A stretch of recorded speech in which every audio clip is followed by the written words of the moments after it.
Good afternoon. My name is Frances Scott, and I am here today to share what I know of Blue Island.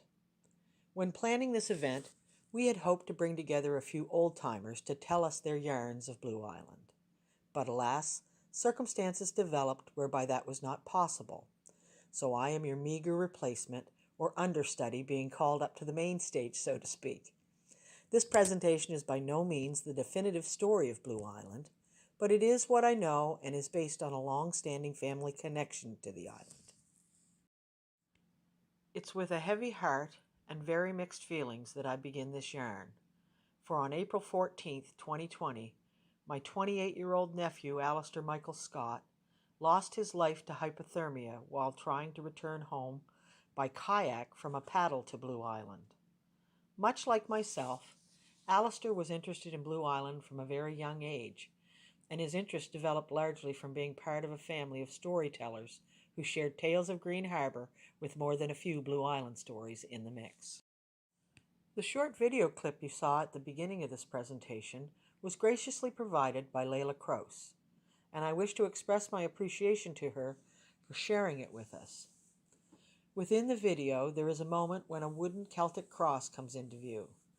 This cross was placed on the island fairly recently by my brother Michael in memory of his beloved son. From time to time throughout this presentation, you will hear short audio clips recorded during a telephone conversation that took place between Alistair and my father, Frank Scott. The conversation took place in early 2020 while Alistair was in Prince George studying forestry at the University of Northern British Columbia. And now I begin. 'Tis a tale of intrigue, mystery, tragedy, and more. I speak of Blue Island, the legends and lore. Some might well ask, where in blazes is West Green Harbor? But those who know might ask, where in West Green Harbor is Blazes? Blazes is the shore on the western side of West Green Harbor, from which a view of the northern shore of Blue Island lay to the south. Best know your compass if you travel with me, for already we've been west and south and north, and now we head to the east, where just north of the western side of West Head lies East Green Harbor. If you live in these parts, Blue Island dwells to the southwest and can be seen from the western shore of East Green Harbor.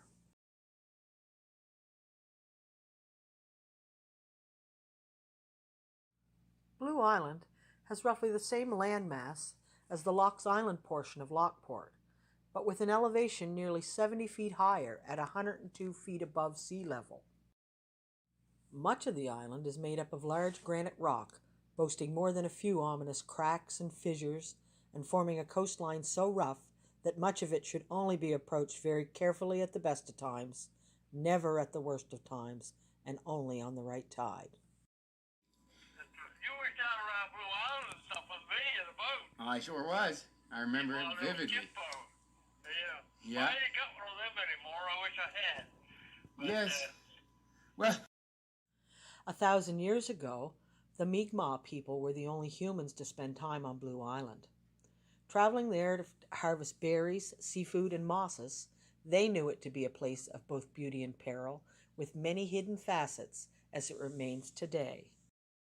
There's a good chance that the first Europeans to visit the island were part of Captain Edward Teach's crew, who in late 1717 were caught in an ocean storm and blown well north off. Blackbeard, as Captain Teach was known by many, weighed anchor as the storm abated, and they found themselves off a little cove on Blue Island that in fact still bears his nickname today. Arr, mateys, this little island will be a great safe haven for us. Get ye up that hill over there. We'll feast on mutton tonight. Meh.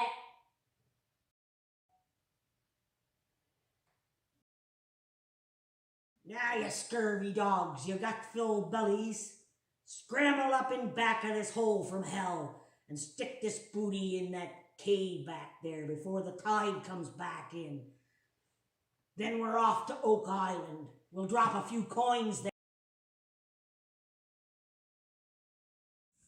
My paternal grandmother was born Ellen Olivia Williams on September 4th, 1901,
my paternal grandmother was born Ellen Olivia Williams on September 4th, 1901, on Blue Island, to Burns and Effie Williams. Nan is shown here with one of over 150 direct descendants she had before she passed away in 1996. Mom was born on Blue Island. Mm-hmm. So, You knew that. yeah. But your grandmother, my mother, was born on Blue Island. And she lived there for a couple of years. And when an old woman come by, maybe, I don't know, 20, 30, 40 years ago, by the name of Priest, bought Blue Island, Mom got pretty good piece of change for being one of the owners. Oh, did she? It wasn't a fortune, but it was big back then times. I think Mom got $3,000 or $4,000 out of it. You know. Well, that's good to know. I heard that she said that she didn't want nothing to do with it and take it. Oh no, she took it. Hey, don't. She must have listened to Dad. Dad made sure that she took the money. He was married to her. It sounds like Freeman was a shrewd and hard-working man. Oh yeah. My dad tells me that his father, who was born in 1897, would often speak of having gone to Blue Island as a lad to pick wild blueberries and black briar berries when they were ripe. They grew in such abundance it was well worth the trip to Blue Island to return home in short course with buckets full of the sweet treats that would later be turned into sauces, jams, and other preserves by his mother for all to enjoy. At this point, I'd like to tell you a short and silly little yarn that will probably not even make sense. It was told me by my dear cousin Katie, who said a man at a party kept pestering her to tell him where she was from.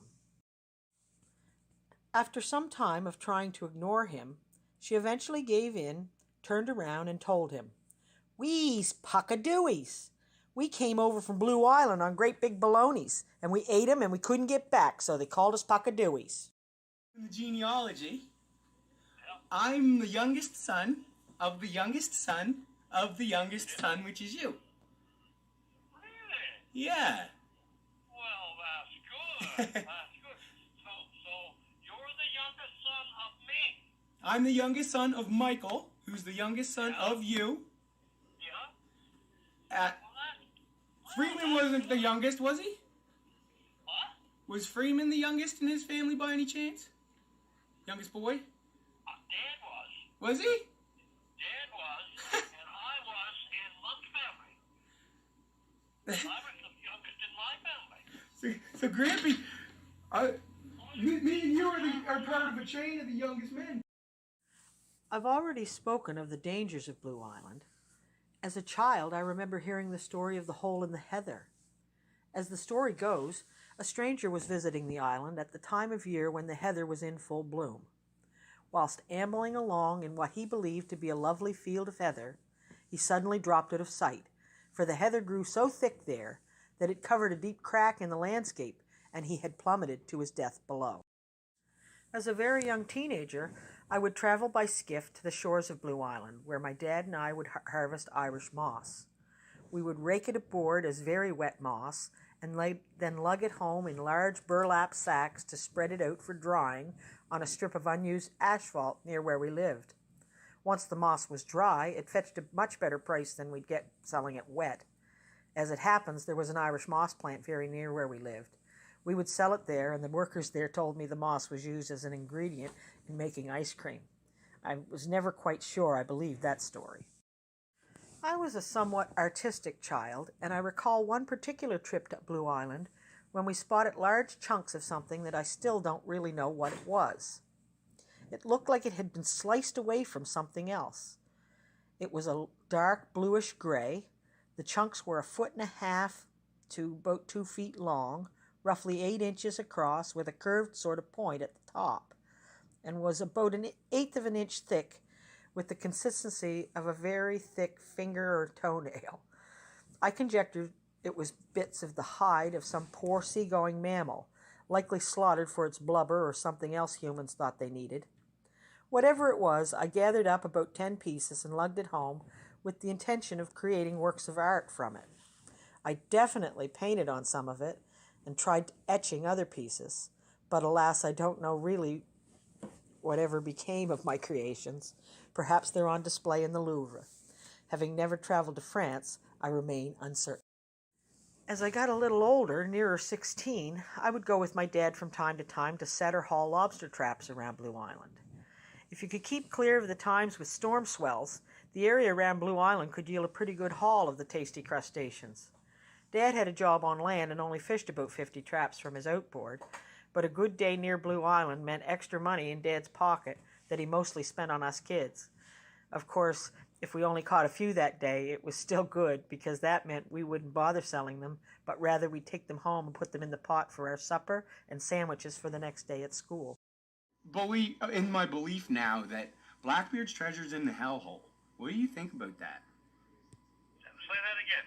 I think that Blackbeard's treasure is inside the hellhole. Might be. I don't know how to get in there and get it.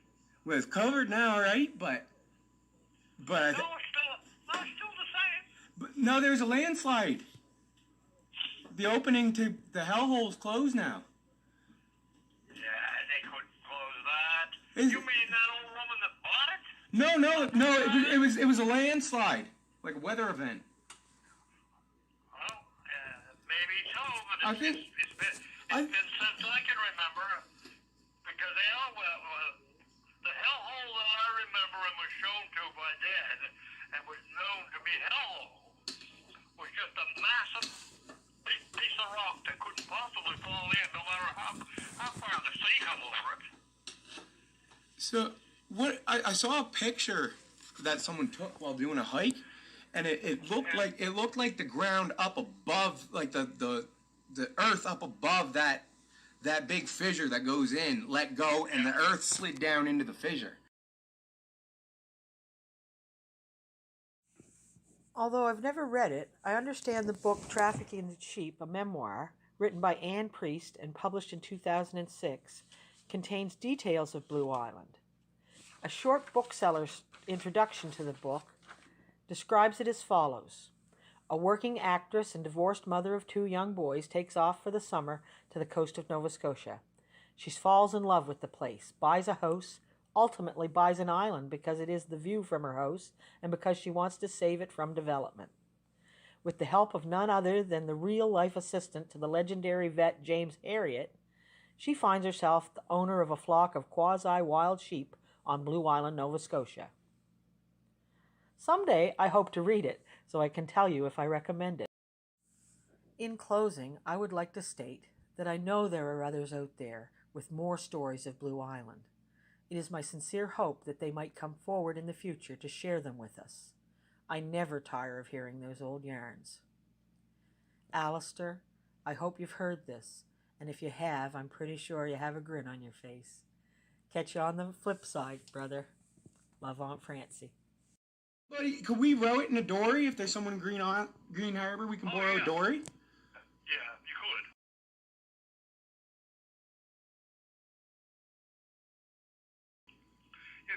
You could get a nice fine day, you can row it over to Blue Island, no problem at all. You know.